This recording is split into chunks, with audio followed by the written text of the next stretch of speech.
Under the lights, engines roar, we're ready to go. The eSports Oval League with the best race to show. Grinding gears, chasing dreams on the virtual track. No looking in the rear view, there's no turning back. Every lap, it's a battle, every corner's a fight.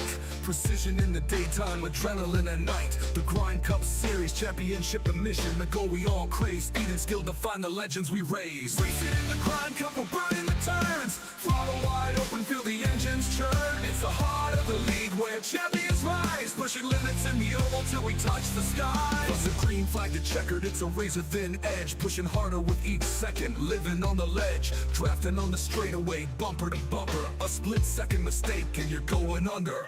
Pit stops, time, perfect strategy in hand. Every driver, every team takes a bold stand. In the world of esports, this is where we collide. The Grind Cup unites us with passion and pride.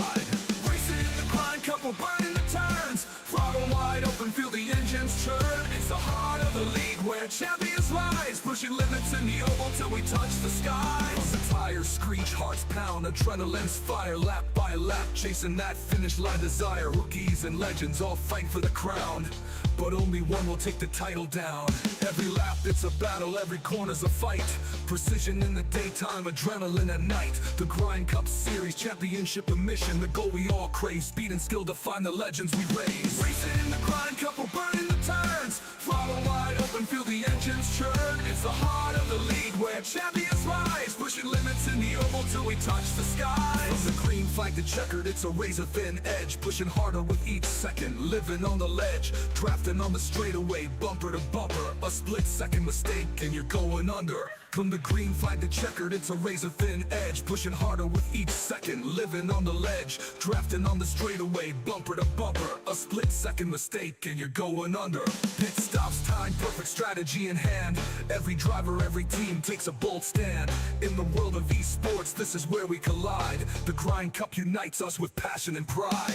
Racing in the Grind Cup, we're burning the turns. Throttle wide open, feel the engines churn. It's the heart of the league where champions rise. Pushing limits in the oval till we touch the skies. So here's to the racers, the Oval League's pride. Through every twist and turn we ride or die. In the Grind Cup Series we find who we are. Chasing glory and victory beneath the virtual stars.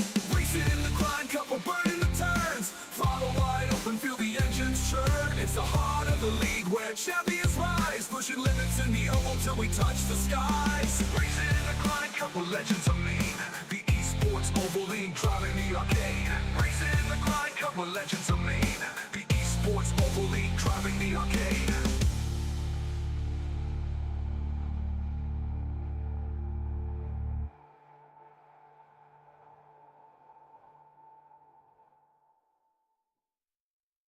Under the lights, engines roar, we're ready to go. The eSports Oval League with the best race to show. Grinding gears, chasing dreams on the virtual track. No looking in the rear view, there's no turning back. Every lap it's a battle, every corner's a fight. Precision in the daytime, adrenaline at night. The Grind Cup Series, championship and mission. The goal we all crave, speed and skill define the legends we raise. Racing in the Grind Cup, we're burning the turns. Throttle wide open, feel the engines churn. It's the heart of the league where champions rise. Pushing limits in the oval till we touch the skies. Plus the green flag to checkered, it's a razor thin edge. Pushing harder with each second, living on the ledge. Drafting on the straightaway, bumper to bumper. A split second mistake and you're going under. Pit stops, time, perfect strategy in hand. Every driver, every team takes a bold stand. In the world of esports, this is where we collide. The Grind Cup unites us with passion and pride. Racing in the Grind Cup, we're burning the turns. Throttle wide open, feel the engines churn. It's the heart of the league where champions rise. Pushing limits in the oval till we touch the skies. The tires screech, hearts pound, adrenaline's fire. Lap by lap, chasing that finish line desire. Rookies and legends all fight for the crown, but only one will take the title down. Every lap it's a battle, every corner's a fight. Precision in the daytime, adrenaline at night. The Grind Cup Series, championship and mission. The goal we all crave, speed and skill define the legends we raise. Racing in the Grind Cup, we're burning the turns. Throttle wide open, feel the engines churn. It's the heart of the league where champions rise. Pushing limits in the oval till we touch the skies. From the green flag the checkered, it's a razor-thin edge, pushing harder with each second, living on the ledge, drafting on the straightaway, bumper to bumper, a split-second mistake and you're going under. From the green flag to checkered, it's a razor-thin edge, pushing harder with each second, living on the ledge, drafting on the straightaway, bumper to bumper, a split-second mistake and you're going under. Pit stops time, perfect strategy in hand, every driver, every team takes a bold stand. In the world of esports, this is where we collide, the Grind Cup unites us with passion and pride. Racing in the Grind Cup, we're burning the turns, throttle wide open, feel the engines churn. It's the heart of the league where champions rise, pushing limits in the oval till we touch the sky. So here's to the racers, the Oval League's pride. Through every twist and turn we ride or die. In the Grind Cup series we find who we are, chasing glory and victory beneath the virtual stars. Racing.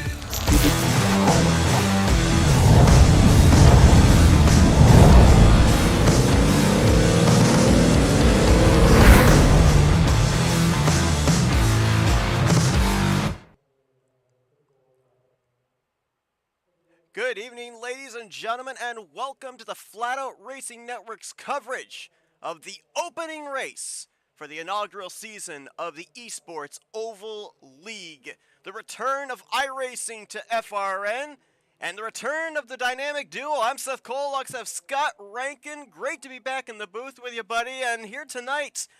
It's a busy January with no points on the line, setting us up for the big dance, the season opener at Daytona, but tonight, the EOL Grind Shootout at Daytona. What do we see here tonight? Is this a testing session? Is this just to have at it, checkers or wreckers? What do you think? Well, there's a few things that go through your mind when you set yourself up. You got to remember that this is a new group of drivers. Some of these guys will have raced around each other before, some of them will not. One of the biggest things is the trust. You've got to build that trust in the guys that are racing alongside of you. But at the same time, this is a really good opportunity for those who are in the mid-pack to say, hey, I'm not to be messed with. I'm going to be pushing my way forwards. I'm one of the guys you got to keep half an eye on. So there'll be a little bit of both. There'll be some guys out there really looking to push forward a case for themselves to be respected, to earn that level of respect. Some guys are going to be super aggressive. Some guys are going to be super lenient. But the big prize, I think, for tonight is something Chris Hubka was actually talking about. There is a free entry to the league on the line. So, for those guys who might be just a touch iffy on budget, I can certainly count myself among them. This is a really good opportunity to guarantee yourself in for the season and get that ride paid for. Hey, sweetening the pot never hurts. Now, here this evening, last I checked, there were about 26, 27 drivers that were in the server. We may have eclipsed 30, so it's going to be a massive field here tonight. The old moniker, whenever we're super speedway racing, is it's not where you start, it's where you finish. We got 60 laps here tonight, so ample time for a driver that may have decided not to qualify or didn't have the best qualifying effort to work their way up here to the front, but also, 60 laps can fly by at Daytona, depending on the circumstances. So how long do you wait if you're in that eye of the storm mid-pack to rear of the field when the drop of the green flag takes place? Well, the biggest thing is you've got to set yourself up on the strategy window. If you're not on the strategy, you haven't got the fuel to go. There's no point in going because, well, you're just going to make sure that you fall your way off. I think a lot of the race is going to be read by the caution cycle. If we get a bunch of cautions early on, that's going to change the mindset of the drivers. Very quickly, you're going to find guys that'll look to drop back, hang off the back and keep themselves safe. I think that's going to be a big thing throughout the series, is making sure that you've got a car to be there at the end. The other side of the coin is, if you're expecting an early caution, get yourself up front, get some track position, then you double down, you get the same strategy as everyone else, but you've already got the track position. So, look, stories can go both ways. The biggest thing I think early is making sure that you're there for the big dance at the end. If you're out inside the first 10 laps, well, there was no point in really showing up, but at the same time, there's no points on offer. So this is a really good opportunity for guys to get a little bit more aggressive where they otherwise wouldn't. Nighttime is the right time. We are definitely going to be seeing these drivers utilize the grip with the cooler conditions here tonight. Expect to see them double wide, potentially 3 wide here as well, especially as we draw closer towards the end of this race. And we are moments away from these drivers gridding up here this evening as well. Mentioned about the fact that we're not going points racing until we even get into February. February 5th is when we will take the first green flag, where we start to talk about playoffs and we start to talk about the championship. We've got tonight the shootout. Next week we've got the qualifying session where we'll undoubtedly set the pole position. Then we got the duels the following week. So when you kind of look ahead and look maybe in terms of the duels, you talked about comfort level. Who are you willing to work with? Who do you trust? We could end up seeing some alliances formed here tonight that will be utilized in 2 weeks' time.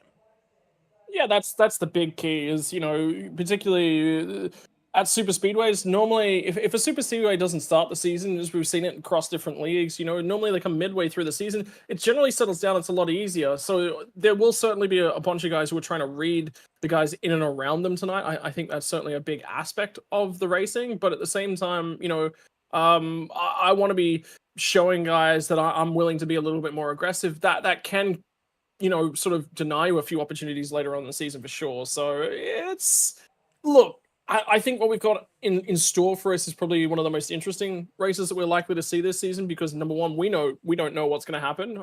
It could be the cleanest race that we've ever seen. There could be everyone single files out, and that's the way it runs from flag to flag. But that's very, very unlikely. But at the same time, a Wreckfest is just as equally like you just never know what you're going to get with these first races of a new season. Super speedway racing, undoubtedly one of the most unpredictable racing forms there is. I've noticed a number of drivers preparing for all sorts of scenarios here tonight. Saw a number of big packs out there in practice. Saw a number of them try to come to pit road. Some successful, some not so successful. We'll see if it puts them in good stead for what's going to happen here for 60 laps around this 2.5 mile super speedway. Drivers are preparing to grid up, and Alan Dobbs going to draw the pole position. A lot of people say, if you're gonna avoid the big wreck, qualify at the front and stay at the front. That's not always the true testament to super speedway racing, but a lot of drivers feel a little bit safer up there, thinking more than likely if something happens, it's going to be behind them. So we'll see about these guys up here that qualified in the first 2-3 rows, how important track position is going to be to them and how willing they're going to be to try to defend it. And ultimately, it's race smarts, right? There's no reason getting turned on lap 5, blocking for a position that's not going to matter. So there will be a little bit of that, and you'll see it escalate as the race goes on. So keep your eyes on that. I think the big thing is that pit strategy, those critical lap numbers. So, get your head down, make sure that you're targeting those, make sure you're thinking of them. I can tell you, Seth, the last few times a strategy race come up, you've heard me talk about strategy, I don't know how many times over the time we've been working together. I've missed it just because I got too involved in the racing. So, lock yourself in, settle yourself in, and keep your eyes on the prize, I think is the big key. Take a look here at the starting lineup here tonight. Looks like it is officially 29 drivers that are going to take the green flag. DJ Daniels going to share the front row with Alan Dobbs. Tom Bourne, Alonzo King going to be back there in row number 2. Row 3 going to find Kyle Holden and Brandon Cooper. Row 4, Austin Wheeler, Patrick McQuaid, and bringing up that top 10, that 5th row will be Noah Jackson and Patrick McClendon. We'll go back here through the rest of your starting lineup. What do you think here tonight when we end up getting to that first official race in February? You think tonight's going to give us an idea of, maybe 2, 3, 4 drivers that would fall into the ones to watch category? Not necessarily. I think there's going to be your super speedway drivers. This is a really, really good opportunity for them to read what their super speedway packages are. I think there's also 5 drivers in particular we've actually got to keep an eye on because they're going to have the Dash for Cash come February. And that's Chris Reese, Christian Roos, Patrick McClendon, Noah Jackson, and Alan Dobbs are the 5 drivers that are eligible for the first Dash for Cash of the season. So keeping an eye on those guys throughout the proceedings, very, very important because that'll set themselves up to make themselves just a little bit richer. You talk about Dobbs and Daniels on that front row. You see them, the front banners, the rear spoilers with that neon green. That's the indication of the Dash for Cash. Going to be 6 different races where we'll have that Dash for Cash. And I believe, if I'm not mistaken, you can correct me on this, I believe that they were randomly drawn for each race, the 6 drivers participating in each one of those Dash for Cashes. I'm going to have to do some digging on that one, but that would make a lot of sense. I mean, nothing to really go on from previous, entries. So this is the first time the Dash for Cash has sort of been given up. So all tracks and drivers for the Dash for Cash are indeed drawn randomly. All drivers must run the window banner. Highest finisher of the 6 drivers gets $50. You win the race, you get that doubled to 100 drivers. So being the best of the 6 gets you 50. Winning the race, well, that's guaranteed that you'll win the Dash for Cash, gets you an extra 50. six of those Dash for Cash races, 2 of them going to be at super speedways, including Ooh. Talladega, which will be in the middle of May. So you talk about some wild card races there with the Dash for Cash on the line, including the upcoming season opener at Daytona. But looks like we're waiting on that iRacing pace car to head for pit road. So we're going to get one more lap of pacing here. You know, there's some drivers that are in the field here tonight that we've seen in the past here on FRN, and it'll be interesting to kind of see if those are some of the drivers we'll see up here at the front. But you talked about a lot of drivers here that are unknowns virtually to us in terms of what they're going to bring to the table. It'll be interesting to see the melting pot, if you will, in the terms of the experience we have with those drivers. And you have to wonder too what the experience level is as well for the drivers all through the field in terms of the ability to super speedway race. Some drivers maybe just kind of looking at, you know, these first couple of weeks leading up to the Daytona main event, the big dance, you know, just survive. Then we'll head to some other racetracks, like we got the 1.5 mile, Las Vegas following up that. We've got Old Atlanta, the worn out surface going to be coming up at some point at the beginning of March. We've got the Chicago Street Course and some other road courses coming up like Watkins Glen. You know that the road course aces have got to be looking at those type of places. So, you know, each driver has their comfort levels in the track configurations. You got to wonder if there's some drivers that'll fall into the category here this evening and in the upcoming weeks of, you know, just survive, gain some experience, and get yourself ready for a track and a configuration that you're a little bit more comfortable at later on the schedule. Yeah, look, I'm going to point out something that actually happened prior to us going green, by the way, Seth. I don't know if you noticed, but there was an extra lap added at the caution period. Just a little mistake with the gridding process. Austin Wheeler got turned around by Patrick McQuaid. McQuaid just put his hand up straight away and said, hey, look, yep, that's entirely on me. I'm going to own that one. And he actually additionally asked to be sent to the rear because he felt that was an appropriate penalty. So good sportsmanship, at least early on in the phases. I mean, you know, pacing, the biggest difference between the sim and the real world, realistically, is that you can get distracted by something alongside your sim. I'd say that McQuaid was clearly just not watching the road at that point in time. You know, when you're in a race car, that's there's only one thing on your mind. It's keeping yourself safe. But in the sim, it doesn't hurt quite so much. Reckon we should get some maybe some balloons set up beside the drivers so every time an accident goes off, they pop a balloon? Yeah, sounds like a good idea. They get, how many, 3 balloons? 3 mistakes? Last one with a balloon standing wins. Yeah, I think if you're popping 3 balloons, United Sun sounds like a good idea to me. Here we go, first time for the season. Green flag in the air, presented by Mission 22. First of the season, the shootout is underway, and inside line with Alan Dobbs going to lead them into turn number 1. They're already getting a little antsy up there on that top line. Yeah, I think it was a checkup. Brandon Cooper's just trying to show the nose, just fractionally outside DJ Daniels. So Daniels has got to manage this. That's the reason that they've got no momentum coming off of the corner was because Tom Bourne locked in, recognized his role as a pusher for the inside lane, and Cooper was like, all right, I'm out here, I'm going to go aggressive, and show the nose. He half looked. There was no complete look. It was just a real odd move early. Saw Tom Bourne had his Chevrolet, whoa, right on the back bumper of Alan Dobbs, maybe a little too close that time off of 4 as a 35. Little squirrely, but he'll hang on, lead the first lap. Kyle Holden had the opportunity on the back straightaway to jump up there to that top line. Let's see if he can lead the second lane to the front here through 1 and 2. Yep, so he's clearly opted to grab himself a little bit of track position when it was on offer. The big news for him is that DJ Daniels has locked directly onto him, so they've found some momentum. Bourne shoved Dobbs a long, long way out in front. You can just see that connection in the top line. All that energy off the 3 cars. They're going to steam ahead early. Looks like officially 20 drivers took the green flag here. Number of drivers looked like they were going to partake, but they're kind of watching along here with us as Kyle Holden is going to lead lap number 2. Second lane starting to gain some of that energy, and energy, momentum, I feel like those are words we're going to use and abuse during the course of these next 2 or 3 weeks, because that's really all about getting to the front at a track like Daytona.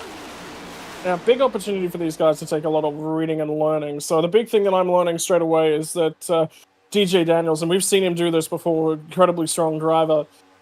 He's certainly pushing extremely hard. The big one is Brandon Cooper was not going along quite anywhere near as well with him, and Bourne's giving Alan Dobbs a huge amount of air on the bottom heading into the corner so he can keep the car nice and stable underneath him. So the pushing's not extreme at this point in time. They're pushing nowhere near the upper limits of the temperature gauges. They're just trying to make some momentum, but momentum on that inside line from that third car, and I think it was Austin Wheeler who's just lined himself up down there. He's doing some supreme work on that bottom lane at the moment.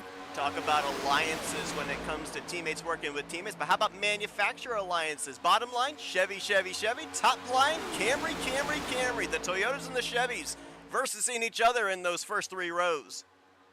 Well, I think the big thing, Seth, is how long do we expect to see this Camry package be in the top flight of motorsports? I don't know if you've heard, but the big news in Australia in the last couple months is that Toyota have announced that they want to bring themselves a V8 supercar to Australian shores and get in and be amongst the growing evolution of racing down under. And it's not going to be the Camry; it's going to be the Toyota Supra. And basically, all the talk I've heard that's coming out of that is that they're going to be redefining the Supra and what it looks like over the next couple of years. And I would say that's going to be their racing package moving forwards. Of course, the Toyota Supra fielded in the NASCAR Xfinity Series. Kind of interesting to see, if those rumors are true, just how far out that is, because it was just recently that Camry actually redesigned their race car here for the next-gen machines, more specifically the front end of the car for specifically this, super speedway racing.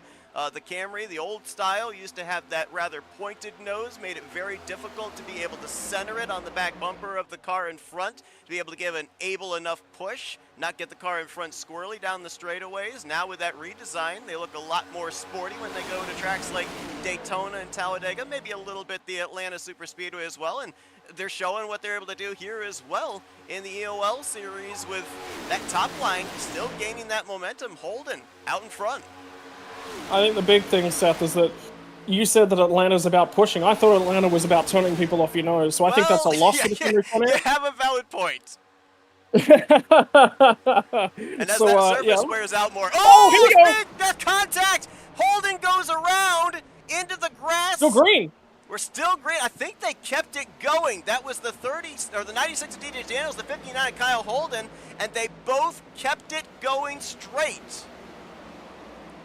It's definitely still green. So the guy spun straight down the apron. It was at the head of the field, so there was a little bit of a gap before the traffic coming. The field is scattered, Seth. This is going to get interesting.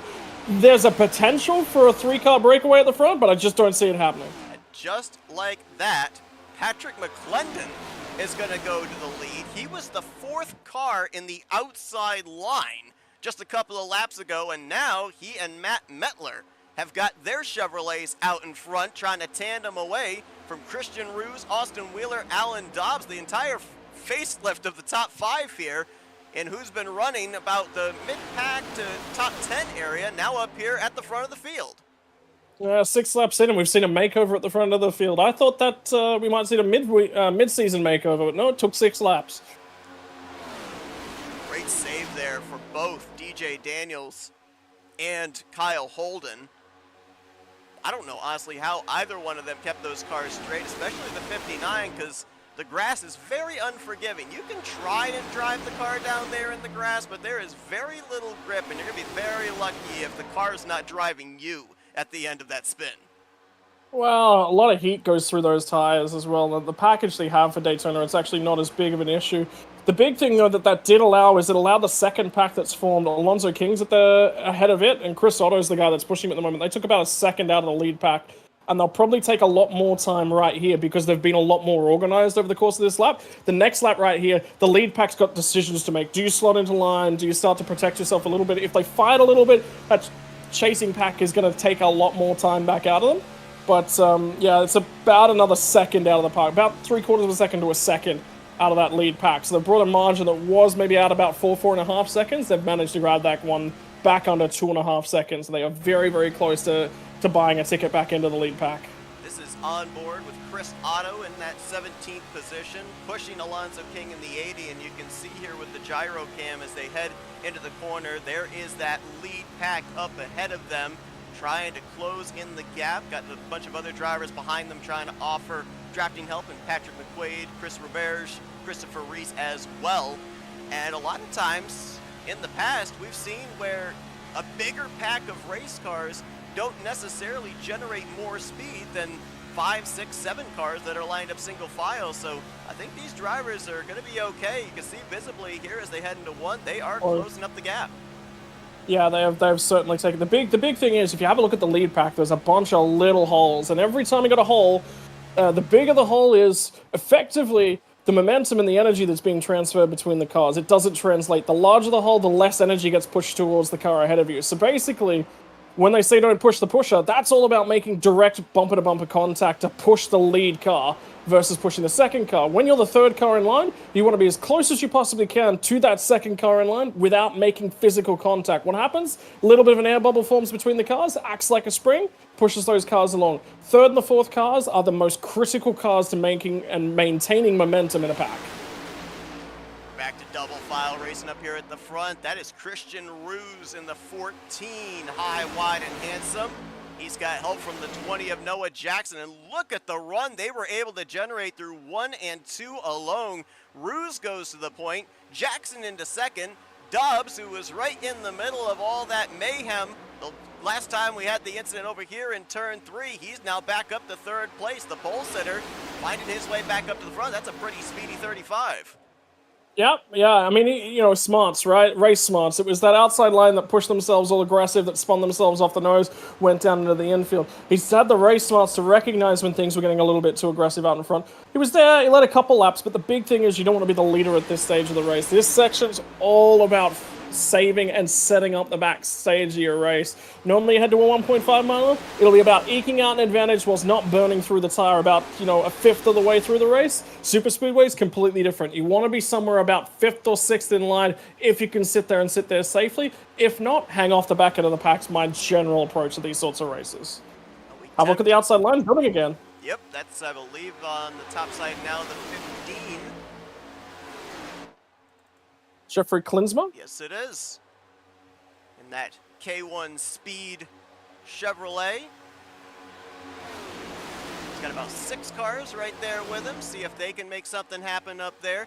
And we avoided near disaster in terms of a yellow flag coming out in the early stages of this one. Now as we cross the threshold of 12 laps completed, nearing a quarter of the way through this race, drivers might have to start entertaining the idea of potential green flag pit stops. Now, I would assume they can't make it the full distance, but No, they can't. But I mean, what are you thinking? Do we run it dry and pit with the least amount of laps we possibly can? Do we look to maybe split this thing in half? I mean, where do we look in terms of strategy here, if indeed we end up having to utilize pit road to gain ourselves some track position? So I'm just doing some digging at the moment. Fuel burn generally in and around full tank. You're looking, I reckon it's what, somewhere around the 35 to 40 lap range. We've got a 65% fuel tank here tonight. So we're probably going to be in around the 2-stop. It's just whether or not that second stop is more of a half full, more of a full fuel. But I'm very confident that it'll be a 2-stopper here tonight. I just don't see the drivers making the full way. Back from the leader Christian Ruse to the Toyota Camry nose of Noah Jackson. We saw them make the move on the top side to get to the front. They've now since migrated down to the yellow line. That outside line, though, that is going to be the 98 of Jeremy Richmond now testing the waters. Help from Christopher Darling. A lot of drivers have been able to make success of that second lane, and I'm not 100%. I would assume that the season opener is going to be daytime conditions. I don't know if it's going to be nighttime conditions, but if it is nighttime conditions, you got to think a lot of these drivers really liking what they've been able to generate here on this second lane. Well, I think the big thing is that no matter what the conditions are, a little bit hotter, track conditions will be a touch different, tire wear. Generally, the package tends to run itself a little bit different.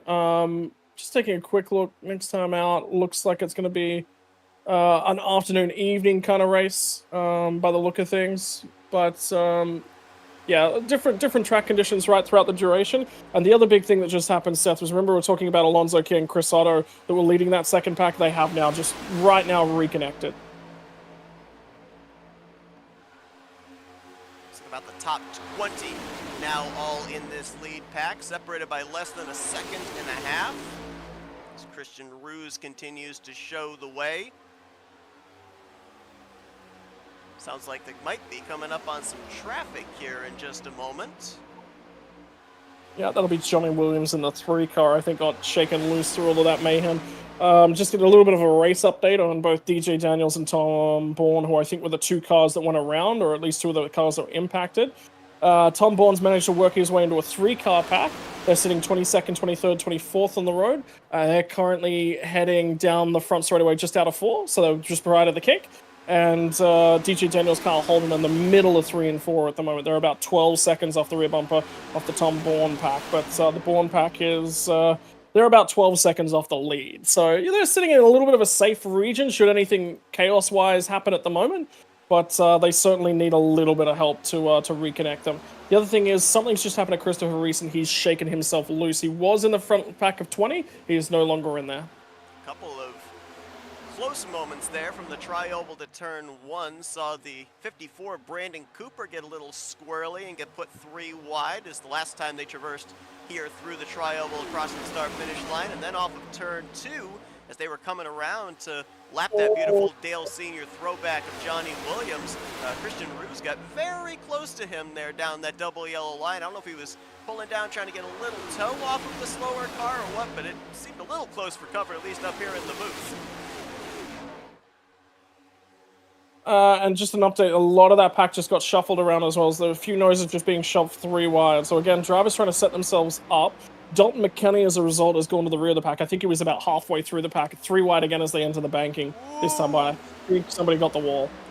I think that was Chris Otto, and then we had some contact between Matt Mettler and Jeffrey Kleinsma. That was a little close there as well. Rubbin's racing, but it doesn't take that much to cause a catastrophic mistake at a track like Daytona. I think one of the biggest things I'm seeing from the pack at the moment, Seth, is the cars are just a little unstable. They're moving around quite a lot in the breeze. So the pace isn't supreme at the moment. It's not an immense amount of pace that's going on. But the checkups, the runs, everyone's just having a little bit of trouble reading. But again, that's why we're here tonight, is to go, all right, what are the little things that we need to work on as the season progresses? Make those mistakes, make them here where it's not really going to hamper you for a point-style position. You've got to get out there, get aggressive, make a few enemies, do it early, get it out of the way, and reset yourselves. Hey, you talk about the ill handling of the race cars that we're starting to see the longer this run progresses. I think that's one of the common misconceptions of super speedway racing. People will see it and say, well, you know, they're just throttling down and driving around in circles. They're not really having to do a whole lot. But as we get further into this run, the tires start wearing, the grip goes away, the fuel gets consumed, the back end of the car starts to get lighter as that fuel evaporates. So these drivers, the longer the run goes on, they're not just out for a Sunday drive. They are wheeling it. And you talked about the biggest thing, the air that moves around in this pack. You feel it when you're that car just behind another in the wake of that car that's leading your line, or if you're in the middle and you've got the wall of air on either side of you. These drivers are constantly having to kind of visualize that air and figure out where the optimal place is to be able to have the air be to their advantage rather than their disadvantage. I think Alonso King just put 3 wide on someone in the middle of the pack. I was actually just going to say, probably a good car to really get an example of this. If we could go right on board for a few moments with Jonathan Cogswell. For the fans that are watching along at home, and this is my approach, and this is, whenever I'm talking, I talk to a lot of circuit races, obviously being out in Australia, we don't have a lot of oval racing, but you know, a lot of really, really strong circuit races, and the biggest thing is that everyone says to me, Scott, it's just turning left. It is that simple, it's just turning left. Mate, it is not that simple. There is a lot more to it. The cars feel completely differently, because they're completely differently set up. And you're right, the air movement. If you're riding on board with Cogswell here, you can just see the car ahead of him just moving a little bit left, a little bit right. Well, what's happening there is all the cars that are in the chain that are up ahead of him, they're punching a hole in the air. And think about, you know, maybe a board of foam, and somebody comes and punches a car-sized hole through that board of foam. The next car's slightly offset to the right, he punches a different foam. But every time somebody punches a little bit of a hole in the air, in that foam, it starts to fill itself back in. So what happens is the air that's in and around these sorts of cars is moving very, very turbulently. Whilst everyone's very well lined up, you can predict the air. But like we said, with the cars moving around all over the place, the air and the movement's very unpredictable. You step half a car width, we don't even have to get that far. A tire width to the right-hand side of the pack ahead. The way that the car moves through the air, you're going to feel all of a sudden a heap of downforce drop on that right-hand side, and that right-hand side is going to get pushed and buffeted around. You feel that in the steering wheel. You feel every little bit of it. So there's a lot going on. 46 at now going a lap down. You saw with that onboard with Cogswell, the field trying to make their way around him, and McKenny doing exactly what you're supposed to do when you're getting lapped in a super speedway. Choose a lane, commit to it, do not deviate from it. That way everybody knows where you're going to be and they can make plans accordingly to get around you. But another thing that we saw there with that onboard was the closing rate. When you are that car in line, second, third, fourth car in line, you are getting a bigger toe with the draft. And so you're going to carry more speed into the corner. And the checkup on either line, whatever line you're running usually is massive as well. When you don't have that throttle power down and you breathe the throttle a little bit, that's when the back end of the car wants to get a little tail happy as well. So that also adds to the movement that we see all the way through the field. Yeah, 100%. And the other thing is that if, let's say the checkups happens from about the fifth car in line, and that's one of the big things, right, is that it starts at that point. Well, the first guy that gets there, he checks up a little bit. Well, the guy behind him is now going to check up a little bit more. The guy behind, whoa, first caution of the night. Caution out. I think it's for guys entering pit lane, actually, Seth. Could very well be.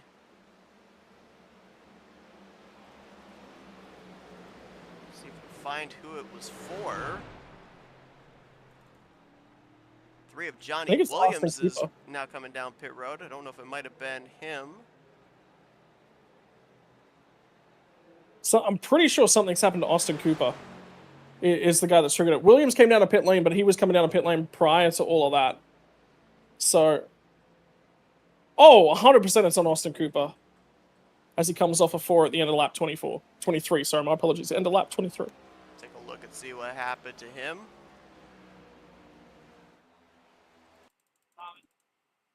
Austin Cooper was running up inside of the top 20.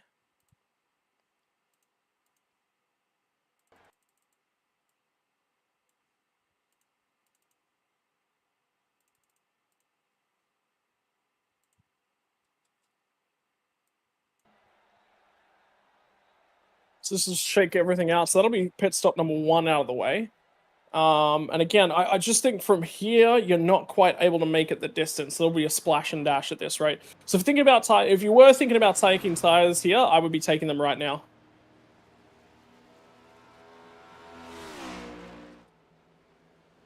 Pretty close to halfway. Be interesting to see potentially if this might have been around the time when they would have considered coming down pit road.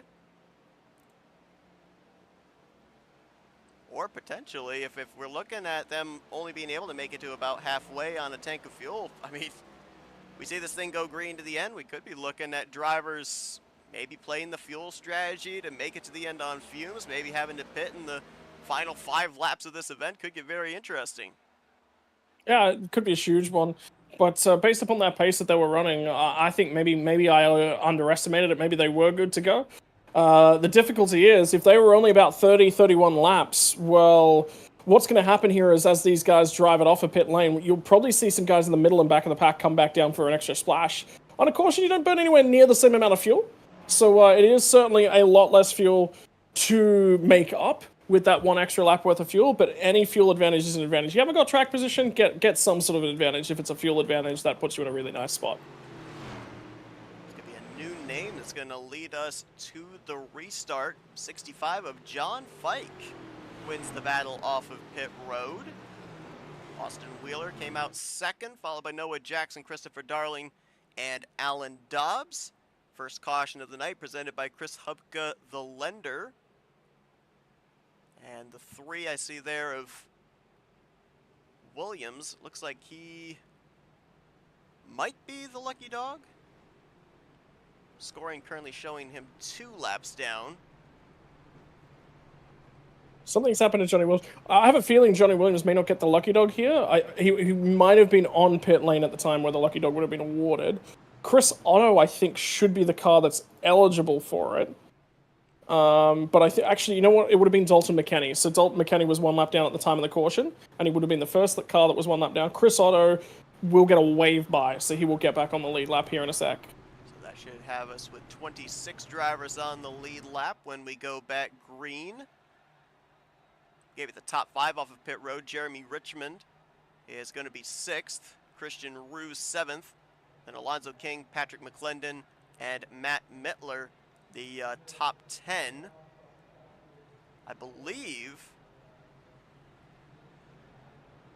Yeah, this caution is going to save a few drivers. Tom Bourne was able to stay on the lead lap after he got caught up in that incident up towards the front of the field. He didn't bring out the yellow, and I believe also DJ Daniels and Kyle Holden, the two that had the contact and went for the slide through the grass, they also managed to stay on the lead lap, so they're back in the game here with the aid of this caution.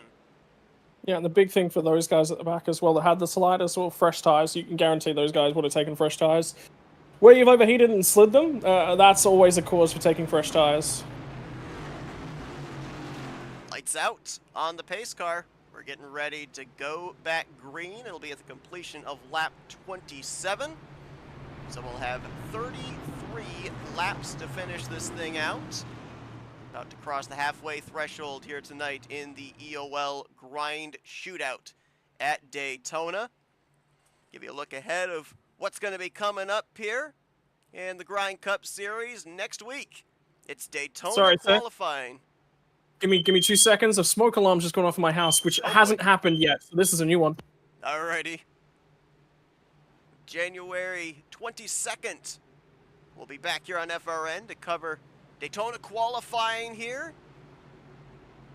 That'll set the front row for the season opener. Rest of the field going to be set 2 weeks from tonight on the 29th, when we'll have the Daytona duels, and then the big one. Points begin, the Dash for Cash first race on February 5th, when we head back here to Daytona and begin the run towards the playoffs. 30 regular season races, 26 regular season races, and then we'll have 9 playoff races to determine ourselves a champion. It's going to be a long, arduous road. We still got a long ways to go in this one, as John Fike will bring us back through the Geico restart zone, and we are back racing here in the shootout. Really good restart from Noah Jackson. He's able to get there and put a lot of energy on the car up ahead of him. And I think Alan Dobbs is going to rejoin that outside line. There's a really good opportunity for Austin Wheeler to lead some laps, but I think Dobbs is going to want to push him completely and utterly clear right here. Been broken up for the moment. Little intermittent groups of 2 and 3 on both the inside and outside line. Now we're looking 3. Is that Alonzo King going up the middle? He's going to get some help potentially from the 8. Nope. Oh, Dobbs, look at that. Pushes Austin Wheeler to the front, then crosses him over, and he'll go back to the point. Looking to go coast to coast here tonight. Started P1. He'd like to finish there. Oh, have a look at the field moving around in behind them. Nobody is being supportive at the moment. Everybody is a man on the mission on this restart. You know, they say that a driver's mentality can change with the waving of a caution. We saw these drivers, for the most part, minding their P's and Q's, testing out the waters, finding who they were willing to work with. Now that we're getting into the halfway point of this race, and they've got over 20 laps under their tires, now they're starting to get racy. Now they want to see what their cars can do when they push them to the edge. I think the big thing is that caution basically took a little bit of strategy out the window. And the big reason that you're seeing guys get a little bit more aggressive right now is that they think they can go the distance. So what's happening right now is basically everyone's taking a look at it and said it was so difficult to get at the front under that last run. Everything was a little bit different in terms of how everyone was trying to set themselves up. And now people are getting racy because they recognize this is a big part of this race. You've got to grab track position right now, and you can see it. Bunch of pushes, bunch of offsets. Everyone's looking to go 3 wide. Tom Bourne up on that outside line there behind Chris Hubka. Right now unofficially in the 6th position. You can see how his night has gone. He's been up to 2nd place. He's been down to 22nd place. This caution has breathed new life into his opportunity to win here tonight. We're also going to be keeping an eye out for the 59 and the 96. A couple of drivers that were up in the front early on in this one before they had some misfortune with a little bit of gap whack over in turn 3, and now they're on the lead lap and in this lead group, ready to try and see if they can get back into the conversation. Have a look at Patrick McQuaid, went to the rear. So there's a bunch of drivers here that went to the rear and they've come their way all the way back through to the front. And now, Bourne looks like he's one of the strongest pushers up here at the front at the moment. Fike's not really been able to hook up with Alan Dobbs necessarily the way he wants. But Jeremy Richmond is just watching these guys out ahead of him and just going, all right, I'll go wherever you guys go. Let's go, boys. We're going to the front. No, never mind. He's changing his mind. So is Bourne. Both going to dive down to the bottom, and these drivers now, they're willing to do a lot more take than give. Saw even towards the back of this lead pack, like the 54 muscled the 31 out of the way. Mettler got the wall for a brief moment. Doesn't appear to have really damaged his race car speed-wise. He's still up here in that outside line. Whoa, there's more contact further back there. I believe that was Kyle Holden getting into it with Christian Ruse. Yeah, just have a look at them scattering again. More three-wide action, and it's just behind the couple of leaders. Something's big's going to kick off, Seth. It's nearly kicked off already 3 or 4 times. We are moments away. Look at the dive to the bottom to block that one off for that Budweiser car. The number 8 machine gets himself back into that bottom line. It's a car just ahead of Austin Wheeler. I think that's Patrick McClendon. Slicing and dicing here all the way through this lead pack. Hubka out in front for the first time here this evening. Tom Bourne right behind him along with Alan Dobbs. Then double wide from 4th place on back. Fike will now move into 4th. McClendon into 5th. That middle line or that outside line starting to lose some momentum as doesn't seem like a whole lot of commitment. And oh, there goes 54, and that's going to be a huge one exiting the tri-oval. One car almost went up and over. There's probably only about 10 cars that got through that. That was big, and it kicked off right in the middle, right on the tri-oval. So spaces at a premium at that part in the corner. My word, that's a huge accident early on. Christopher Reese almost went up and over. At least 2 tires came off the racing surface, and I believe it was the 54 of Brandon Cooper trying to shoot up the middle. There just wasn't enough room. Contact was made, and you could see the end result. A lot of torn up sheet metal here as we have just crossed over the halfway threshold. Second caution of the night.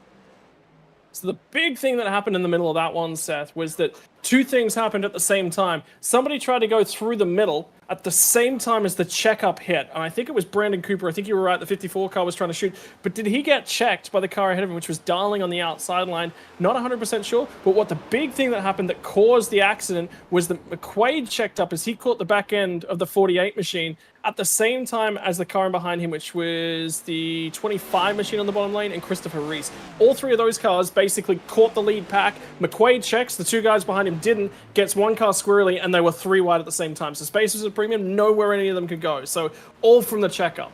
I believe I misidentified that car that rode up on the wall. It was actually the 11 of Christopher Darling. And we'll take a look again at what you were talking about with how much room was being given to the 54 and the move being made in the tri-oval as well. That is the area of the racetrack where the car is going to be at its lightest because you're not going straight and you're not necessarily turning left. It's a combination of both. Yeah, and the big thing from the 54 is that his responsibility in that position that he was in was basically for him to jump in line and push the guy ahead of him. He can't really, he's not got any momentum to go anywhere. So, you know, it's not like he can actually shove the nose. He's already pushing the car at him. So for me, that one comes down to decision making on Brandon Cooper. If he wants to get the position done, he's got to back it up a little bit, get the momentum, go up and go around. The middle line, like there's just not enough room with where he went. So the end result is for me that Patrick McQuaid's getting an EOL penalty, I think, there. But realistically for me, that's actually on the 54 car. He's on board with McQuaid. Turn up the racetrack. Oh, late hit right there. I believe that was into Christian Ruse. Actually, McQuaid might have been sent to the back just because he was under power. So, but for me, the 54's like he just can't be. That's the wrong kind of move. Wrong move, wrong place on the track at the wrong time with no momentum. So, and it just happened at the time that there was stuff going on down below him. So, I think the 54 car's got some decision making to look out there. We talked about it at the start of the night. This is a non-points event. Yes, there is a prize on the line, free opportunity, free admission into this series, but at the same time, when you end up having a series and a race where the championship doesn't necessarily hang in the balance, drivers' mentalities, the longer the race goes on, are going to change. as opposed to if there actually is a points-paying race and you're looking at a potential playoff spot. Might be seeing a little bit of that here as we get closer to the end of this race, with drivers kind of feeling it's time to go now. I can't wait any longer. It's set up. The thing is, when the blows start getting traded late in the race, if you're 20th, it's very, very difficult to get to the front at that point in time. But if you're at the, if you're 10th, well, you're only 5th back in either one of the rows, so you can actually do something with it. You can pick off 3 or 4 spots, get inside the top 5, and then you're right there and in amongst it for the race. So the difficulty now is that you've got to pick off some track position. You just saw Tom Bourne and Dobbs. They just got super aggressive. They wanted to be at the front. I actually do think that's the right decision. So when we end up getting the green, oh, look at this. Little last-minute decision dive onto pit road, more than likely coming to the 1 to green. Race leader coming down there, Chris Hubka, Tom Bourne following suit. Number of drivers diving down pit road here. So does this mean that we might be right on the window of being able to make it the rest of the way on fuel?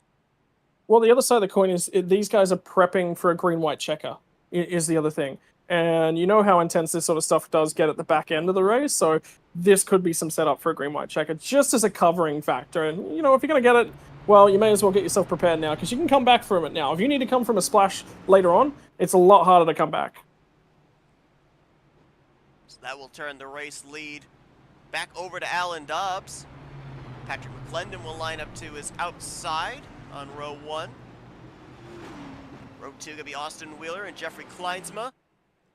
Chris Roberge, I believe this is the highest he's run tonight. Going to roll off on the restart 5th place. CJ Papa, also I believe the highest he has restarted tonight in 6th. Sean Lauder, Kyle Holden back up here in the hunt. They're 7th and 8th with Jonathan Cogswell and Matt Metler going to be your top 10. It's like by last scoring 22 drivers on the lead lap here for this upcoming restart. Yeah, so we've lost a few. I'm showing 25 down to Christopher Reese at the moment. It's the last car on the lead lap in 25th. Looks like Johnny Williams has gone to 1 lap down. I think we might have lost the 25 car of Rylan Facino. He's still at 2 laps down. He is still in the race.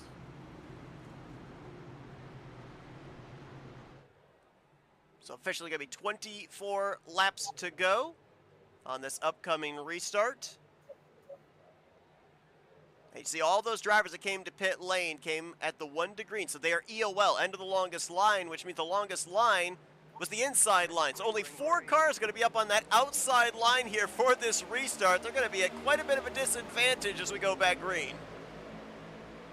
Well, I mean, it depends. They could be in the biggest advantage spot, because you actually could see a bunch of guys get across this start-finish line as part of this restart and jump to that high lane. That may actually be the way to go. Glendon said, nope, he saw a gap down there at the bottom, and he took it. He'll slot into the 4th position right in front of Sean Lauder. Ooh, now we're starting to see drivers fan out down the back straightaway. Oh, yeah. Chris Roberge up to that top line. Austin Wheeler tried to cover, couldn't do it. So it'll be the 29 leading the top side with help from Chris Papa in the 13, Kyle Holden in the 59. Yeah, now it's basically anyone goes, because the big thing about a long line restart like that is you're going to have a lot of momentum, and it's going to strike right and about here. And you can just see everyone's shuffling. Everyone's finally got themselves back up to momentum. The lanes have closed down a little bit. Now who's going to be brave and send it 3 wide? Nope, it's going to be the block on for the lead. Roberge from the top to the bottom might pay for that, because the momentum is still up in that 2nd lane. Chris Papa going to edge ahead off of turn number 2. Now he's out in front down the back straightaway with a great push from Kyle Holden. Yeah, that outside lane is really and we've seen that generically the bottom lane hasn't been the quicker lane to be in tonight. It's been that outside lane has always been the lane that's been making the moves. Everyone gets their moves done moving up to the top side of the track, and now it's going to run out of steam. Kyle Holden, former leader here tonight. You can see the lowest he was at was 26th after contact between him and DJ Daniel. And look who's not too far behind them. The yellow and purple 46 of Dalton McKinney. We saw him first half of this race going a lap down to the leaders. And now he's up here inside of the top 10. Yeah, first recipient of the lucky dog. Oh, that was dangerous. The block there from the 59 machine of Colton. Was it 59? My apologies. Was not the 59. It was the 29 of Chris Roberge. Real late block on that one. That was a touch too late. We're going to see a lot more of that as this race winds down. Drivers have been willing to use their front bumpers in the early going to try and get their line moving towards the front. They will be more anxious to use the rear bumpers to keep their competition in the rearview mirror to try and win this thing this evening. Front of the field, a lot of movement up in that second lane, but they're making it work. That's DJ Daniels all over the back bumper of Dalton McKinney. They've also got help back there in the 54 of Brandon Cooper. And the big thing, Seth, is have a look at the pit stops. All the guys that are now making moves towards the front and going quite hard, they're the guys that came back for an extra splash. If you have a look at the guys that came down at the end of lap 34 under that caution, they're all now starting to go backwards. And the big reason for that, they've got to start saving fuel. Just get the feeling that this could be the calm before the storm. A lot of movement up here inside of the top 10. Drivers slicing from top to bottom to top. Daniels out in front. And that Toby Keith sponsored number 96 Camry. Brandon Cooper, fellow Camry, right behind him. Meanwhile, on the bottom, highest running Ford, CJ Papa, trying to come back alongside here off of turn 2. Dead even down the back straightaway. Neither lane giving an inch. They're all shoving. And it's worthwhile just making a note of 4 drivers have dropped out of this lead pack. Austin Cooper, Christopher Reese, Christian Ruse, and Alonso King are the 4 guys who've split off into that second pack. They've got a little bit of support from the number 3 machine that's running with them, but unfortunately for John Williams, he's just having a little bit of a problem staying connected to the back end of the second pack. CJ Papa with a great move on the back straightaway. Now he's going to get taken, I thought 3 wide, but Daniels was clear on Holden on the inside line. Now he'll try going back to the point. Toyota's hooked up on that inside line. Meanwhile, a Toyota pushing a Ford in the outside line. And the big problem I had right there was the 59 machine. Holden was trying to move up a little bit, and Brandon Cooper and Papa all out of shape. So the big issue there was that the 59 of Holden was trying to look for a breath of air to the right-hand side of DJ Daniels at the same time as Cooper was coming down. Cooper just shoves it through. He says, I'm not supporting you no more. Brandon Cooper has maybe been the biggest advocate of that middle line here in the last 20 laps. He has shot the gap several times, and he's been able to make it work. And now he's up to second place. Toyotas right now hold the top 3 positions, crossing the line, closing in on 3/4 of the way through tonight's EOL Grind Shootout.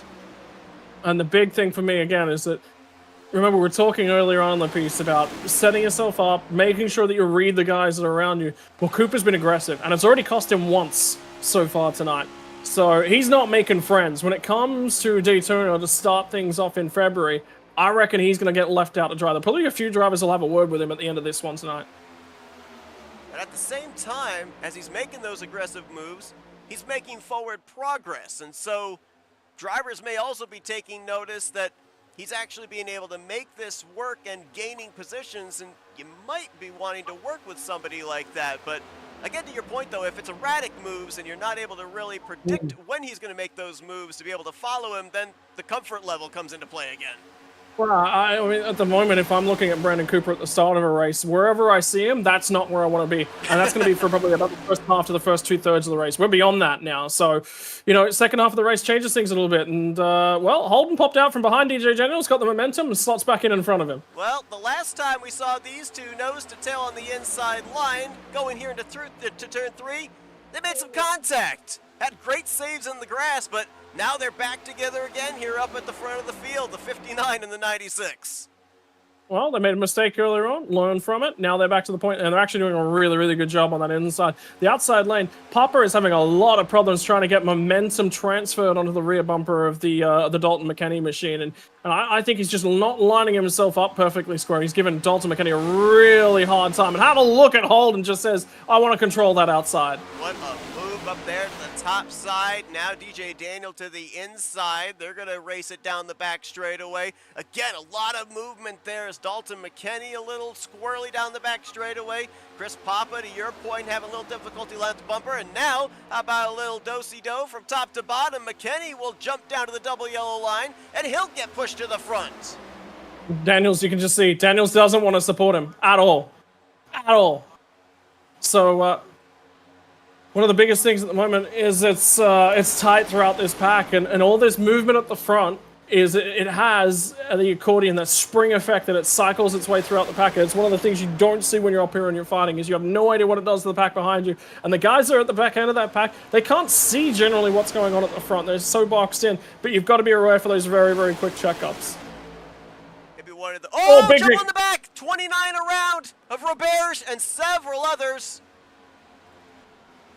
Tom Bourne was included in that, and that's the second time he's going around there. Still green. Now the caution flies. Now the caution's out. There's a secondary incident. Patrick McQuaid caught up in that. Jeffrey Kleinsma, Jonathan Cogswell in the 27. Just taking a quick look, Cogswell's got a meatball, and I think Austin Wheeler's got a meatball. I think that might be it. I think everyone else might be okay. That happened around the back portion of the lead pack. First car I saw get out of shape was the 29 of Roberge. We'll drop back, take a look at what happened, but oh boy, Scott, this is setting us up for around maybe a 10-lap dash to the finish, depending on how many caution laps we get here.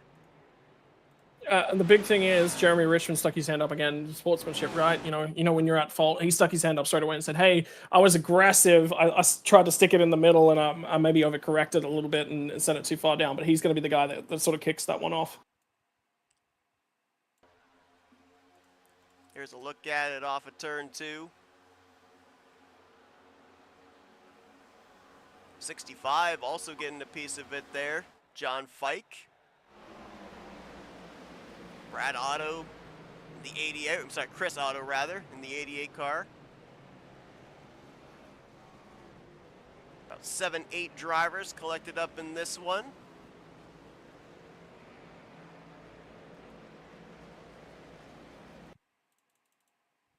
And I think Wheeler's already burned his fast repair too, so I think he may have to repair this car manually.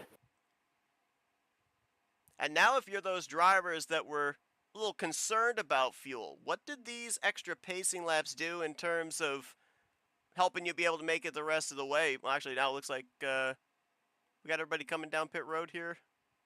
No, about half the field. So okay.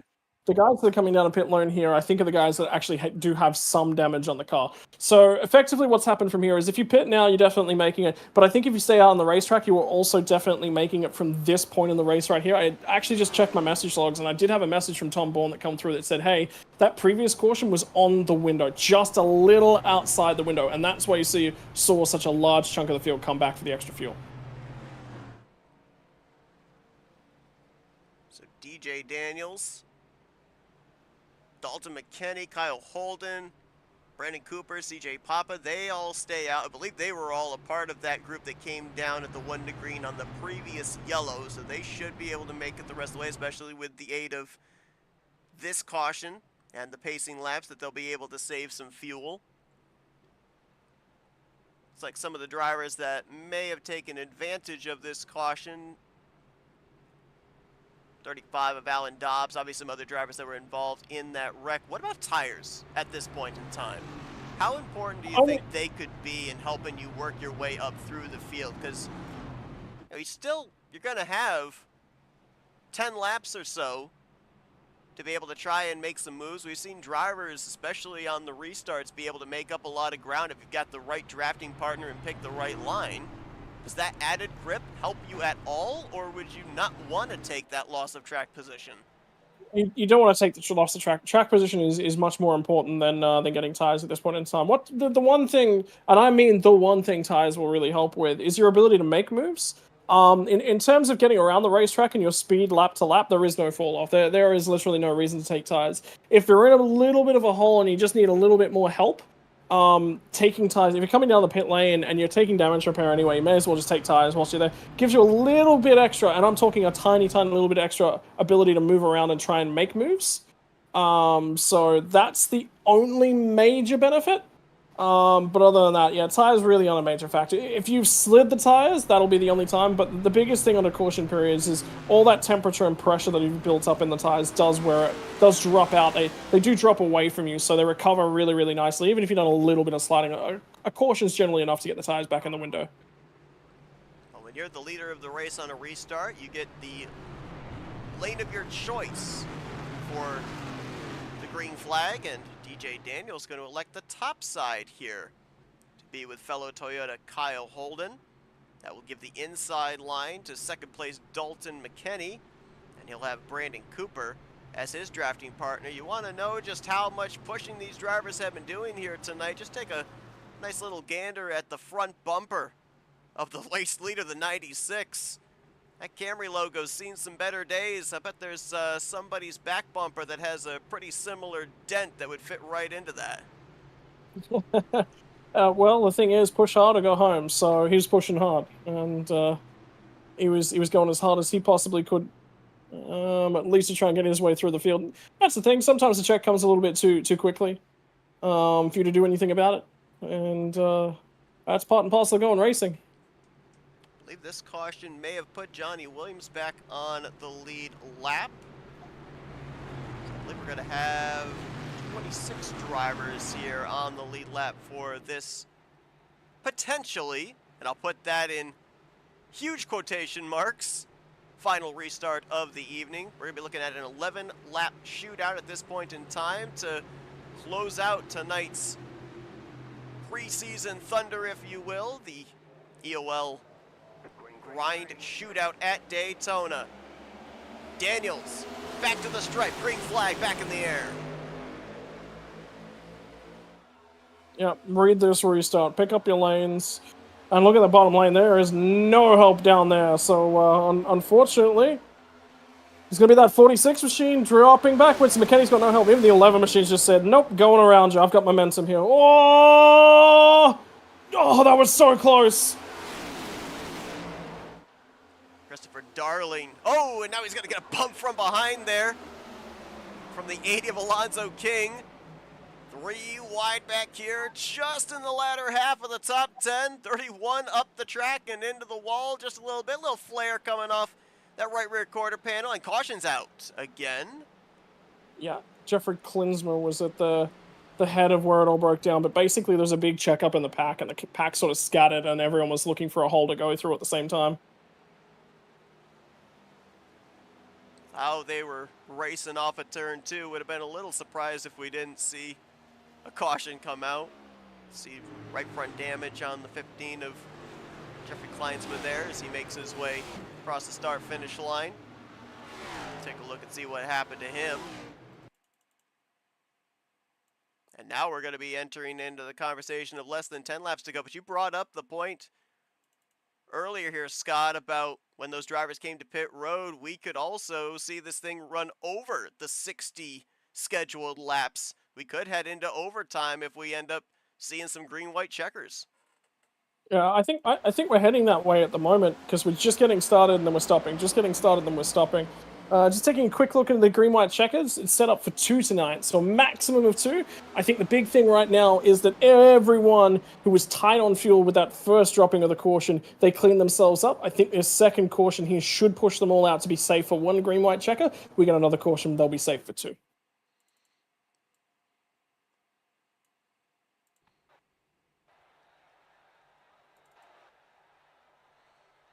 You know, Seth, this isn't actually my preferred layout of the Daytona Speedway. You're the road course guy, aren't you? Even the road course isn't my preferred layout. The NASCAR road course is actually my preferred layout. Ah. I do love the additional chicane on the front straightaway. I think it created additional overtaking. I agree. Made things interesting in that one race as well. Who was it? Was it Christopher Bell and somebody else? I think it was Chase Elliott got together. Yeah, the last lap and spun through. Yeah.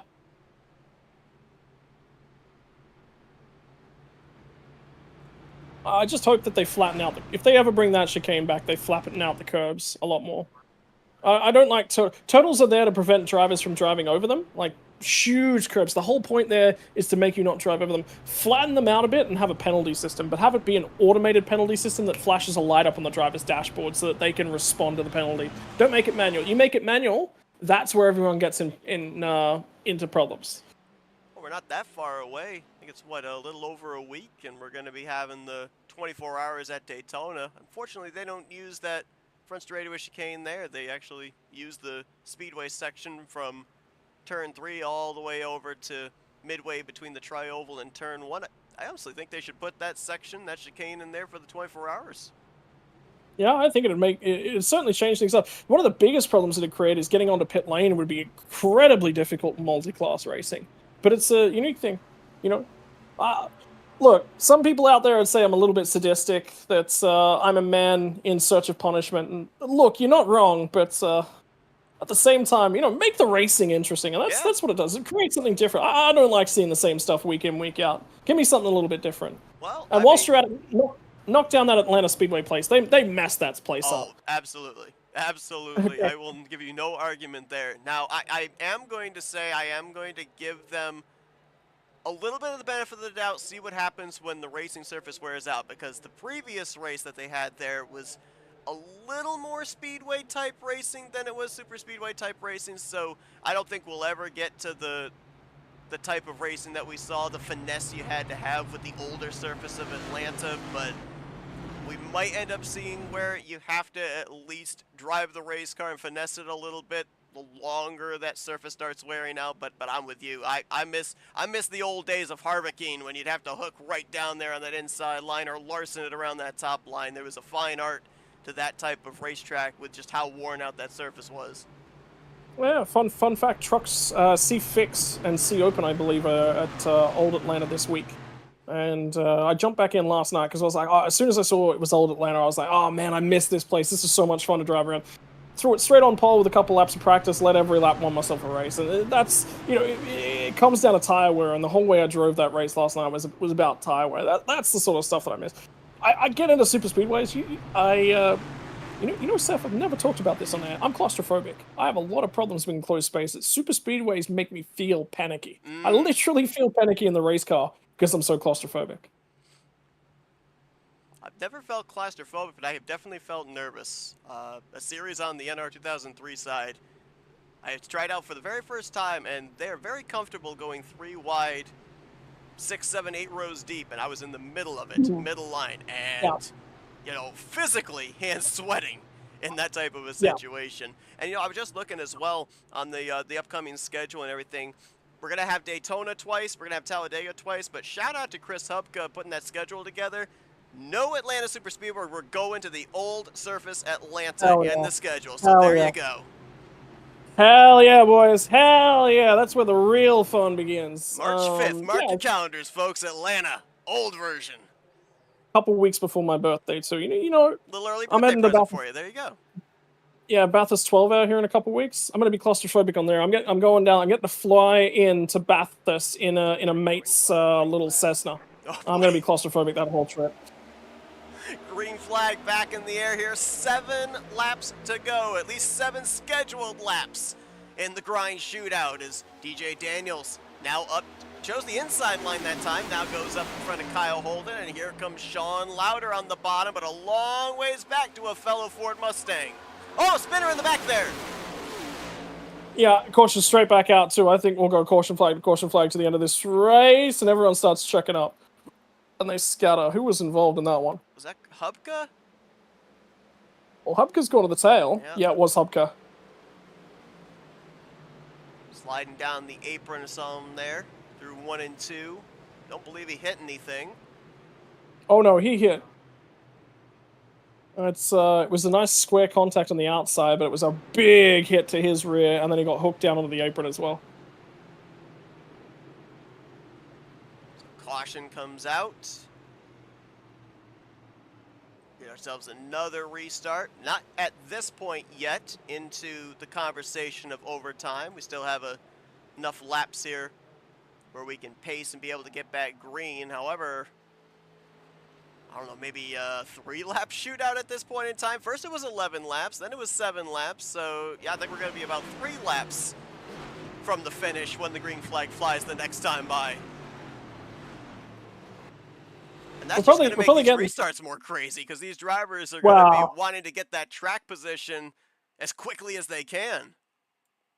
Yeah, I mean, it's going to be a big one. It's now push. You've got to push hard, and you've got to go for a gap if it exists.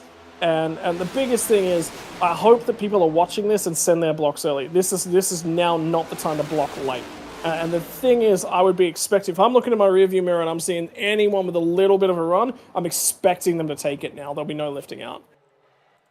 Like Chris Hupka might have gotten into the back just a little bit of, I believe that was the 62 of Christopher Reese. Got spun down onto the apron, and they'll do a little TLC on that race car. Get him back out there. He should stay on the lead lap.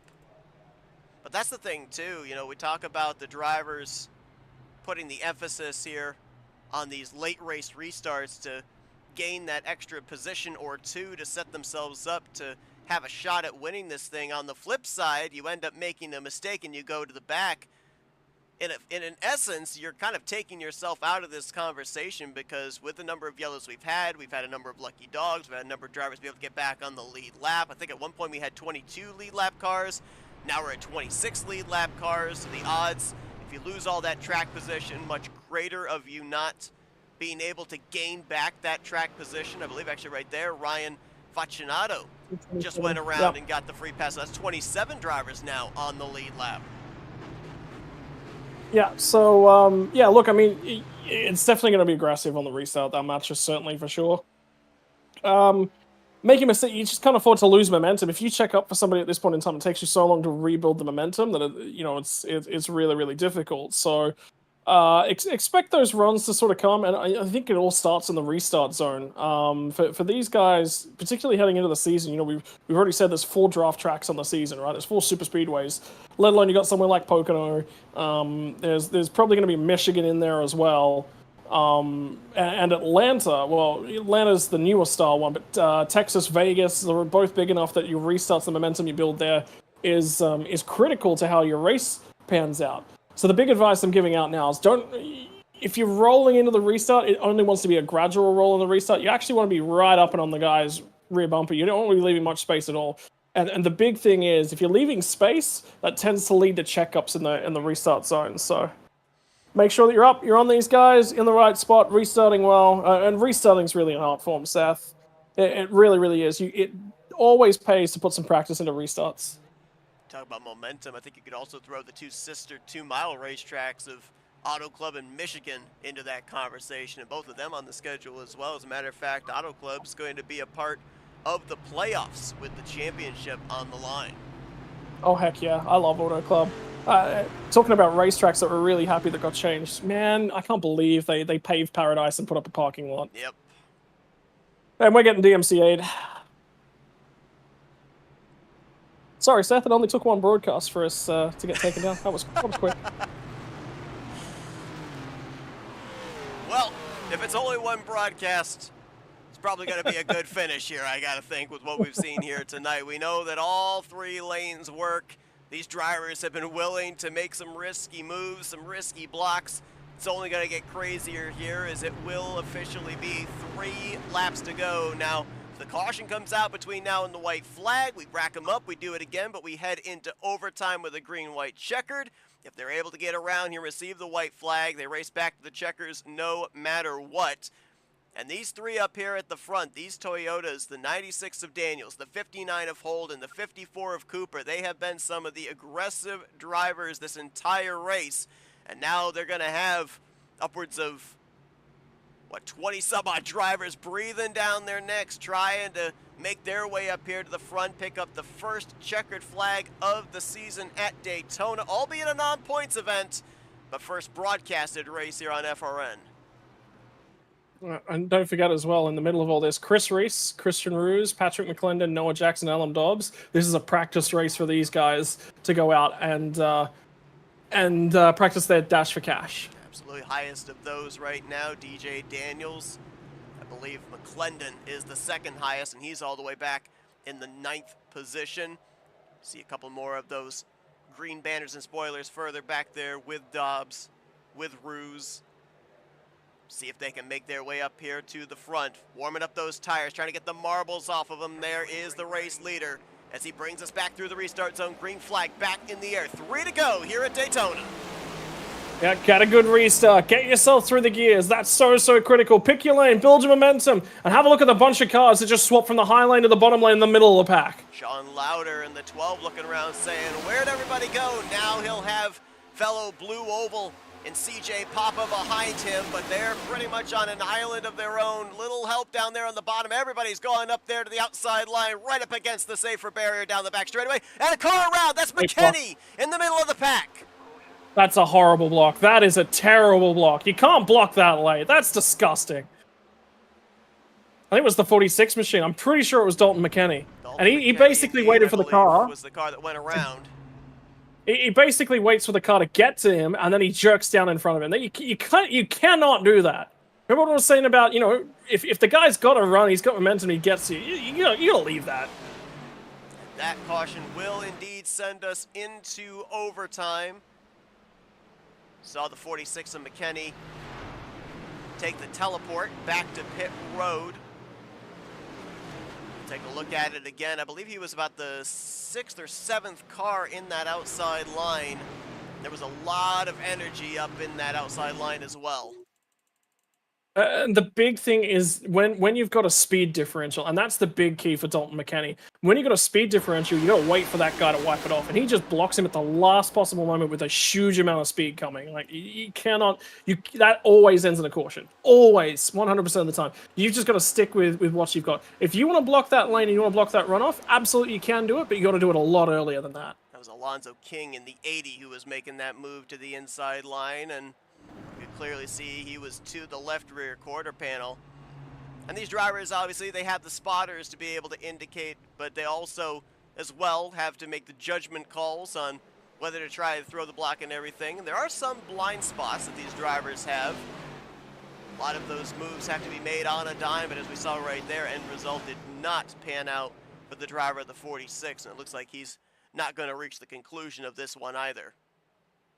Well, the big thing for Dalton McKinney is he tries. So there's more involved in that one, and why it triggers the moment where it gets to, and it's the inside lines, not down on the yellow lines as well. They're trying to come up and do a little bit of side drafting. So effectively, what's happened is he's come down a little bit and taken away the middle lane, and the inside lanes come up a little bit and taken away more of the middle lane. So there's actually not a huge deal of room in the middle for somebody to shoot it. But King just gets there with so much speed, and he's got the ability to go to the inside. And Kenny just you can't block him at that. Like, that's so late. It's ridiculous. Well, Daniels, Holden, Cooper, they've got to love these restarts and these cautions because they've been able to really control the front of the field. They've only had to defend for about half a lap to maybe 3/4 of a lap before the next caution comes out.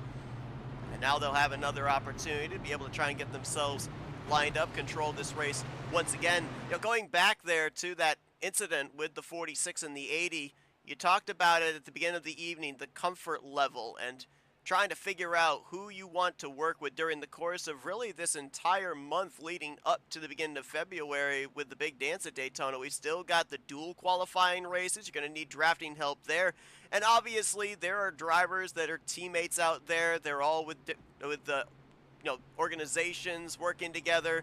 There could be some manufacturer alliances, but at the same time as well, there's no guarantee that you're going to have them around you at the end of the race. You may have to have the mentality of your friends are where you find them. And so while these drivers are out there trying to find each other and build up trust in that way, you're also out there in a way auditioning to other drivers that you may not have an alliance with. So that way you get later on into a race and you two don't necessarily have your teammates around, but say, hey, you know, we worked pretty well together, or I saw what you were able to do in that shootout race. Let's hook up. Let's see if we can make something happen. The big thing is, when I'm in these sorts of races, in these sorts of positions, I'm trying to make as many friends as I physically can at the earliest possible time period. And the reason that I'm trying to do that is exactly what you said. You have no idea who you're going to be around come the back end of the race. So, you know, if you're making as many friendships, as many alliances as you possibly can, you're putting yourself in the best possible position. If you're making you're going out there and you're sending ridiculous moves that you know are generally not going to come off, you're gonna burn all those bridges. So when you need somebody to come and support you, they're not going to want to. We are now into overtime. We'll see if this is going to be our only green-white checkered of the night. DJ Daniels, Kyle Holden, your front row. Brandon Cooper, Noah Jackson now row 2. Toyotas hold the first 2 rows. Then it's Chevrolets back in row 3 with Matt Metler and Patrick McClendon. Tom Bourne, Christopher Darling, Patrick McQuaid, and Alan Dobbs, the pole sitter, going to make up the top 10. Folks, once this race concludes, be sure to stick around for the FRM post-race wind-down. We'll be talking with our podium finishers as well as the race winner down in Victory Lane. And again, we're back here to continue on this season for the ESports Oval League's Grind Cup Series next week. Next Wednesday night at 9 p.m. Eastern Standard Time, we'll be bringing you Daytona qualifying. That's January 22nd. Hope you'll join us here on FRN. But we got to finish up tonight's preseason thunder. The shootout so far has been dominated by DJ Daniels and Kyle Holden ever since they got up to the front. Will these be the 2 to settle it out? Or is there somebody back there lurking, waiting for their moment to maybe snipe away this checkered flag? And the other big thing to consider is who wins it out of them. I mean, Daniels has been getting the restarts every single time and then slotting in front of Holden because he trusts and knows him. Does Holden flip the script late on here? You know, that's a big piece. Does he all of a sudden grab the ascendancy? If he can get a good restart here, get that nose ahead, you know, is he willing to accept second place or is he going to race for himself? Yeah, I mean, 60-lap event, more than likely. The mentality is, you know, we work together up to lap 59, but once that white flag waves, it's every man for himself. Let's see if they can get back to the white flag this time, make this race official. Daniels, another great launch through the restart zone. He'll look to clear the 59. As he moves up to that middle, he will.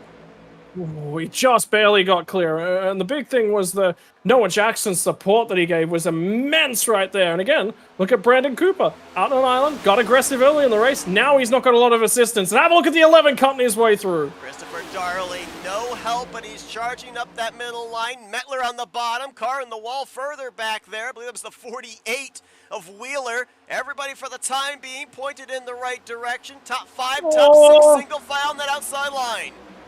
You had to say something, didn't you, Seth? Wheeler got together with somebody back there. It was in the middle of the pack. But I think they're going to get back and take the white here. I think they are. I think they are going to take the white flag despite the 2-car incident there into 3. White flag in the air. 1 lap to go. Daniels with a rear deck lid. A bumper full of the 59 of Kyle Holden. Here we go. To the bottom comes Christopher Darling in the 11 back around the 4th position. Yeah, but he's got no support. It's all in that top line is where all the pace comes. Have a look at Bourne. Bourne swings it low with the momentum. He's got some help. If he can just get a little bit of assistance from drafting from Dobbs, contact, and they're going to weave down the back straight away. Bourne's going to cut low and cut him inside. Contact for 4th. More contact as the 8 goes around. Top 3 scampering away as cars spin through the grass. Saw a couple hit the inside wall there in the entrance to turn 3. Here comes the run. Here comes the run. And Kyle Holden says, I'm not going to finish second. Daniels tries to steal it. Contact. Gets the shot to the rear. To the line. Half a car length. Give it to DJ Daniels. No way. No way he stole that one back. Wow. He had the drafting help from the 20 of Noah Jackson. I think that was the difference maker because Holden had him with the run off of 4. Everyone just wanted to block. There was so much blocking going on that cars were moving left, then back to the right, then back to the left again. And that's what caused all that drama with 2 to go. Noah Jackson, DJ Daniels, teammates out of DDRT. So a teammate came to the rescue for driver 96 to be able to take the checkered flag in that Toby Keith tribute Camry.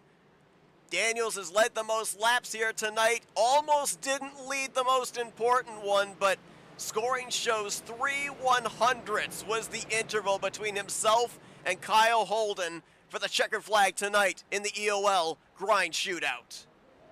Man, how good was it though? That was such a good little race towards the back end. The big thing again is just the amount of blocking in the middle of that pack, Seth. I mean, I get it. Everyone's fighting for a little bit of position, but make one move. don't make multiple moves. Everyone wanted to squeeze both lanes. Like there was not a lot of love lost between. There'd be probably quite a few hot-headed drivers as they pull back on the lane. How much do you think that's going to carry over to the next couple of weeks? Maybe not so much next week with the pole day qualifying, but the following week with the duels. I don't know. Maybe some alliances have been broken here tonight. Yeah. There's certainly some fenders that have been bent as a result. Whether or not those alliances have been broken, the other side of the coin is everyone looks at tonight and goes, "Oh, it was just a prep race, a preseason race, and we're going to race it exactly like that." Sometimes that's the way it goes too. DJ Daniels burning it down here at Daytona. He'll be heading to Victory Lane, capturing the checkered flag here tonight in a thrilling finish in the EOL Grind Shootout at Daytona. We'll be talking with him along with the rest of the podium finishers here in just a few moments. But first, let's give you a look at tonight's finishing results. Daniels with the win. Kyle Holden bringing it home in second. Noah Jackson in third with Alan Dobbs, and a great comeback there for Patrick McQuaid, finishing out the top five. Top five finishers all started this race no lower than ninth position. Christian Ruse brings it home in sixth. Austin Cooper, great rebound in seventh. John Fike will get eighth. Brandon Cooper in the ninth position with CJ Papa bringing up the top 10. And obviously no points on the line here tonight. So for the drivers that finished mid-pack to rear of the field here, there's really no penalty towards the playoffs or towards the championship battle. Obviously, there was the prize on the line here tonight, but the real work begins the beginning of February, and that all starts getting set up in the next couple of weeks. Here you see the rest of the finishing results here. Number of the drivers that got caught up in the late race theatrics there on the back straightaway from really turn 2 all the way to the turn 4 area. McClendon, Cogswell, Bourne, Wheeler, all going to finish outside of the top 20. But they'll look to rebound in the next couple of weeks, and of course in the big one starting on February 5th.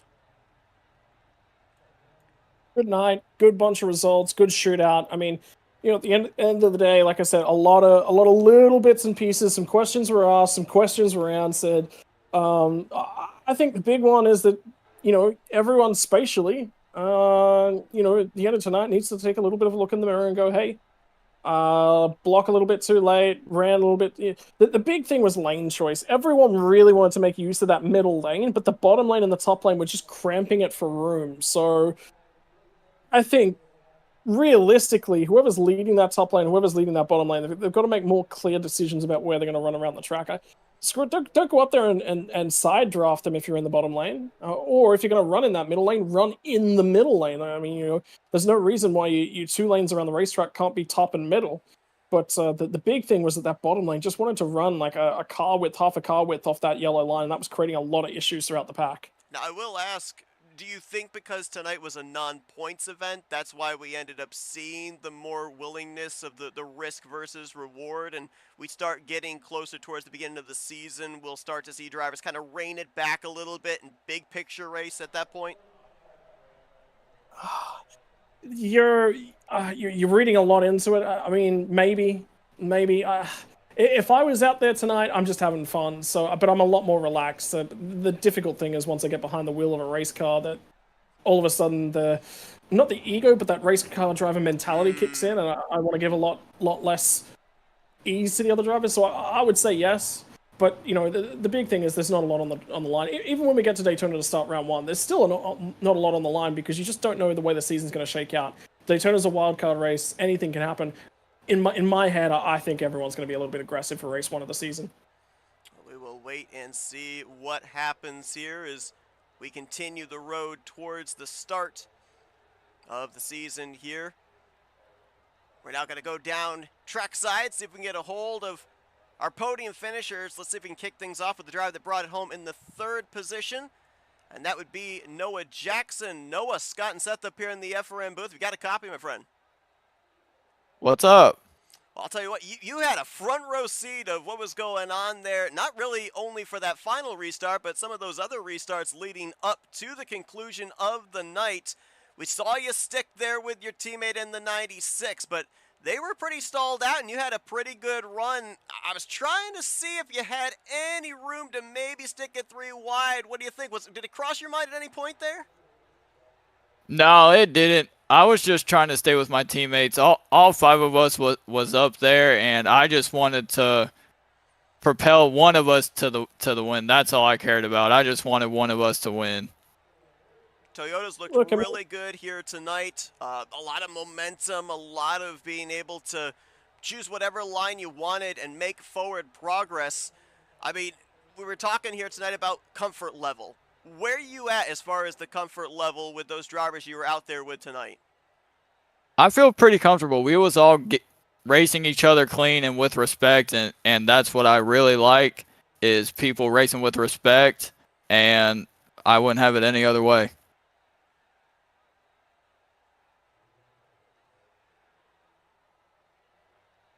I mean, the tricky thing for you here tonight is that, that was a difficult night worth of racing. What was the discussion like within the team as well?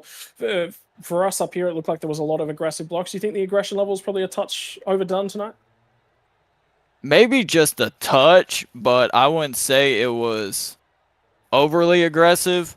But it was aggressive, but it wasn't like nowhere near what it could have been.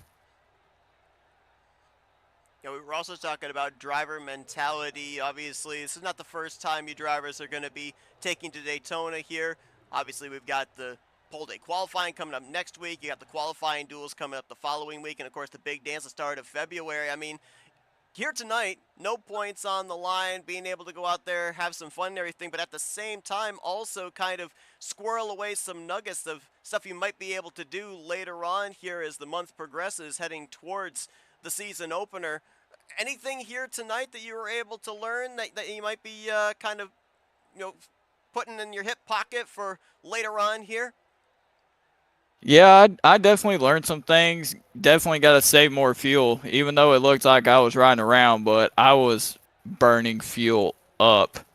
So that's why I was so glad to see that first caution, because everybody on the team, we was all getting low on fuel, and I was so glad that caution came out, because I didn't even have a lap left of fuel. So as soon as the caution came out, I shut the freaking car off and just coasted. So definitely got to save some more fuel. Well, pretty cool. We got to see a lot of the different aspects of super speedway racing here in this event tonight. Double wide, 3 wide racing that Daytona and super speedways are known for, but as you mentioned right there as well, the fuel strategy coming into play. Exciting finish here tonight. Congratulations on bringing it home on the podium, Noah. Before we let you go, we'll turn it over to you to do some thank you sponsors and shout-outs. Yeah, I'd like to thank everybody on my team. With DJ, he brought me in because this is my first time ever in this league, and DJ, he believed in me, and I got to give him props and thank you for letting me join his team. Chris for putting on a pretty fun first race for me in this league. I had a blast.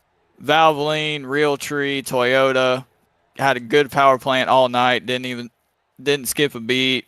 Rocco Speed Shops, just everybody who helps us out. I really appreciate it. That's Noah Jackson, finishes 3rd place here tonight in the Grind Shootout at Daytona. Congratulations on a job well done. Hopefully this continues on as far as this momentum for the entirety of Speed Weeks and eventually for the season opener here at Daytona. Congrats and best of luck for the rest of January. Thank you, sir. Toyota's sweeping the top 3 positions here tonight and just coming up short by about a little less than half a car length in the 2nd position was the driver, the number 59. See if we can get a hold of Kyle Holden. Kyle, Scott, and Seth up here in the FRN booth. You got a copy? Hey, what's going on, guys? Well, man, I'll tell you what. Here this evening came down to some late race fireworks. We saw you in the 96. Seemed like you had the Joey Logano coined okie dokie going on there on those last couple of restarts, but we knew once the white flag waved, all bets were going to be off. Two, you had a heck of a battle there from turn 4 all the way to the start-finish line. What little more could you have done to be able to edge him out? Because it looked like you had the nose on him coming off the final corner. Yeah, no, we had a great run. We were about to blow up, so I had to pull out on my teammate there. But coming to the line, we got to hit a little bit, and normally I would have drove it down on him to keep that position, but it was my teammate, so I didn't want to rough him up too hard there. So we just let him win there. But it was a fun race by everyone. We had a lot of green flag laps, which is pretty good for Daytona. So happy to be here, and great race by everybody. You guys were able to control this race late, especially in the second half. The aid of a number of those late race yellows as well. What do you think if we had ended up seeing maybe a couple of those yellows be green flag runs? Do you think you guys still could have held the field off? Because obviously you guys looked really good hooked up, but we also saw during the course of the night a lot of different lines, a lot of different momentum seemed to sprout no matter who was lined up nose to tail. Yeah, I think if some of the cautions went away and we stayed a little bit green, we would have been a little bit hotter and not able to keep the lead as much as we did. So it would have been a little bit more of a battle and maybe a little bit more of a challenge. But towards the end, with all those cautions, we ended up getting most of our teammates up near the front. So we had pretty much control of all lanes. Look, I mean, it's going to be an interesting thing when you move into the regular season as well, managing that relationship between the teams. Like you said, sometimes a little bit give and take. You took the option to give it back to the teammate here tonight. I mean, DJ's an aggressive driver. You've been driving along him alongside, and does he get that opportunity when we go deeper into the season? Maybe not. This one's not for points, so depending on where we're at, maybe he needs some points. Maybe we'll let him catch a break. But we're definitely going to go and try to go for the championship. So we'll see how it goes. Kyle, congratulations on the good finish here tonight. I know it's one position less than you wanted to get, but man, a heck of a show there in the closing stages. And strong car all night. Good comeback there as well after the early problems there. Spinning through the grass in turn 3. Still bringing it home on a podium here at Daytona. Before we let you go, give you the opportunity here for thank you sponsors and shout-outs. Yeah, just a huge shout out to you guys for broadcasting the race for us, and a huge shout out to all the league sponsors. I don't know them off the top of my head, but I'll be soon to quickly learn them. Huge thanks to SimHQ for being on the car. Huge thanks to DDR for letting me be on the team, and just everyone, thanks for showing up. Kyle Holden, second place here tonight in the EOL Grind Shootout at Daytona. Congratulations, and maybe when we end up having the season opener with points on the line, we'll be talking to you one position better in victory lane. Sounds good. You have a great night. And speaking of victory lane, that's where we're headed. Let's go down there now, see if we can get a hold of tonight's race winner, DJ Daniel. DJ Scott Seth up here in the FRN booth. You got us?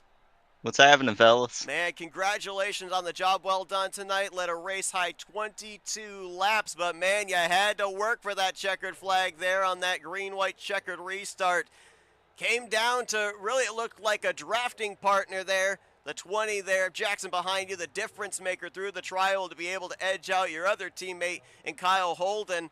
How difficult is it when you got teammates around you battling for this win? You want to race them hard, but you want to race them clean, but then everybody still wants that checkered flag. It's a bit of a box of a situation to be put in, isn't it?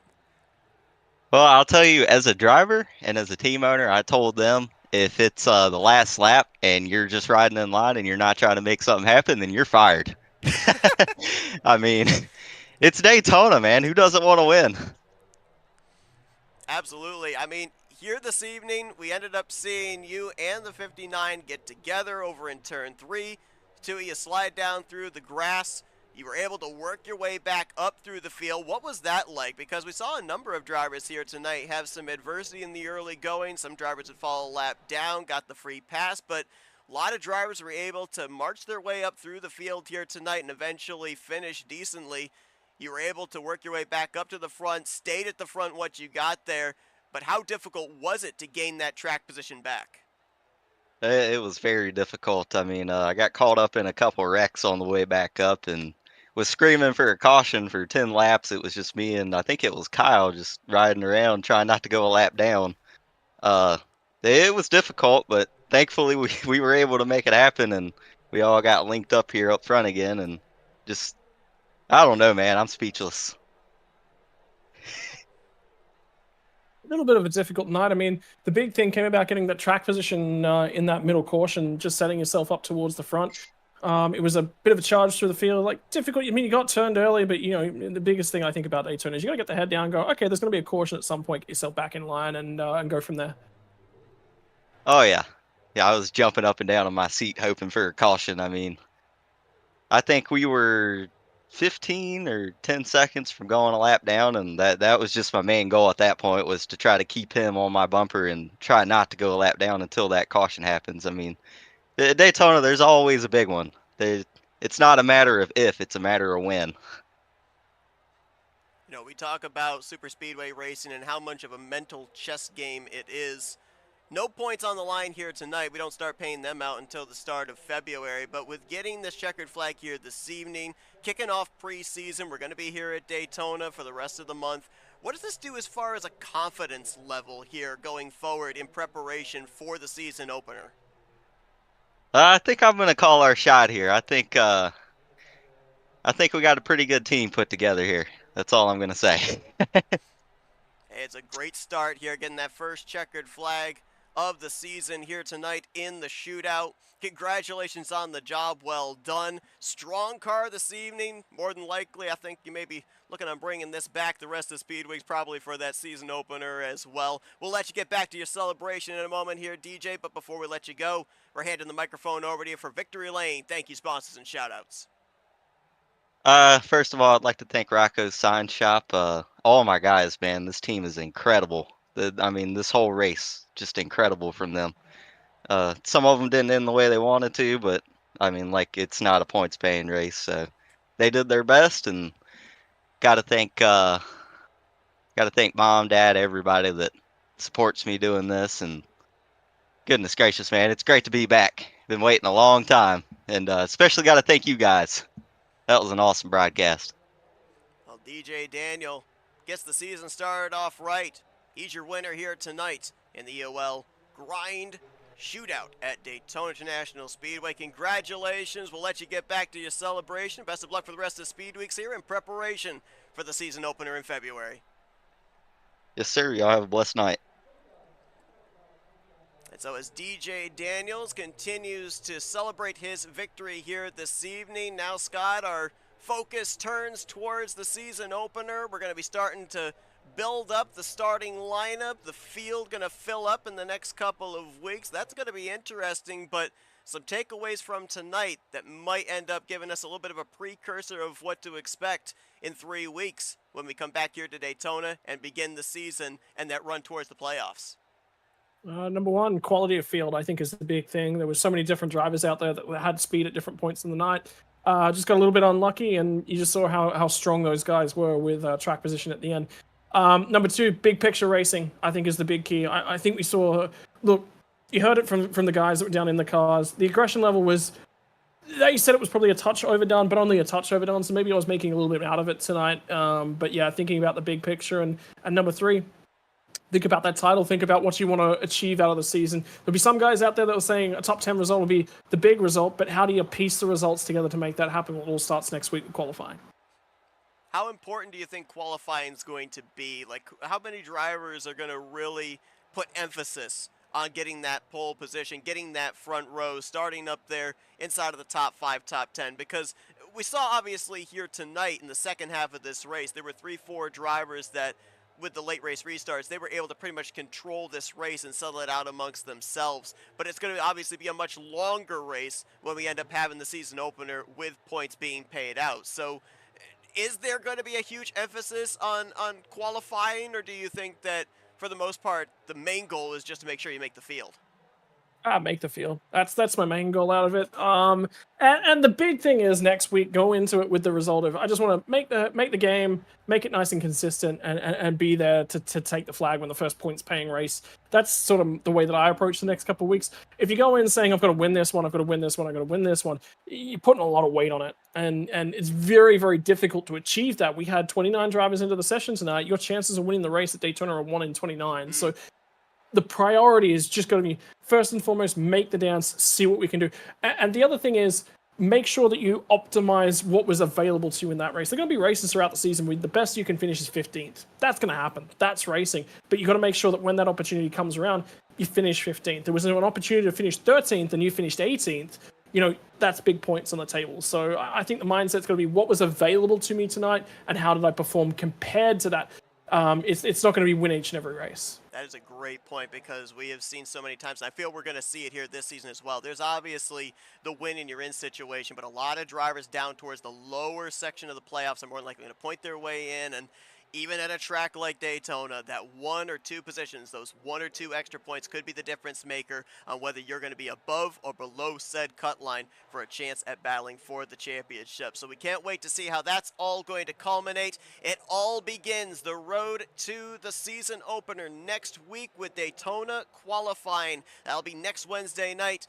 We will be live at 9 p.m. Eastern Standard Time. We hope you all will join us for that. We appreciate you all tuning into our coverage here tonight. Congratulations once again to DJ Daniels. He is the winner of the EOL Grind Shootout under the lights here at the Daytona International Speedway. Scott, appreciate you joining me here in the booth. Great to be back with you again. It's just like old times. Cannot wait to continue it on here this season. And, man, Daytona's definitely going to be a wild card race, I do think, in terms of what we've seen here tonight.